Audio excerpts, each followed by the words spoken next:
Picture a university student sitting across from a highly intimidating professor. The student hangs on every word, abandoning their own opinions to mold themselves into the perfect, selfless disciple. Watch what happens when a vulnerable classmate walks in. Instantly, that same student pivots, suddenly shouting down their peer with dismissive arrogance. Pop psychology often categorizes these as two distinct personalities, the people pleaser and the narcissist.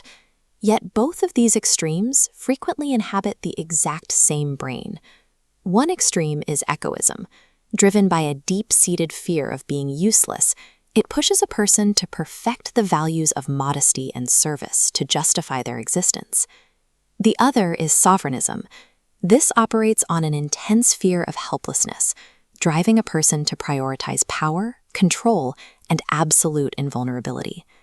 Side by side, extreme subservience and extreme domination appear to be separate conditions. But they are often different expressions of the same internal struggle. These behaviors act like a pendulum. A person dealing with pathological narcissism constantly swings between these defensive masks, propelled by an invisible engine of insecurity. Understanding what pushes that pendulum requires looking at how the brain subconsciously calculates social safety, a biological mechanism known as attachment style.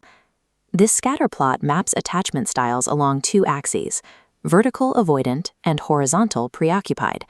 On the far right, highly anxious individuals feel flawed while idealizing others. At the top, highly avoidant attachment shifts to a feeling of superiority and profound distrust. The environment dictates which side of the graph is active.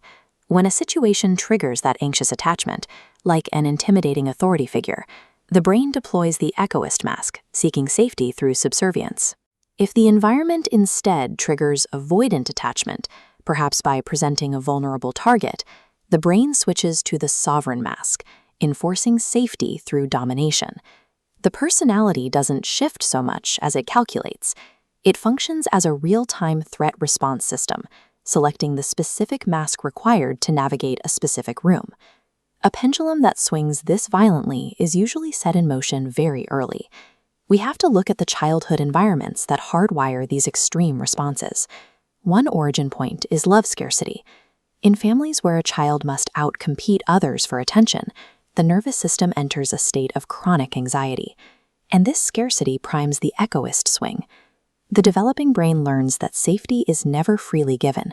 It must be earned by being flawlessly, exhaustingly useful to the caregiver. Alternatively, total emotional neglect, or being forced to care for a parent, breeds a deep distrust of others. This instead primes the sovereign personality swing.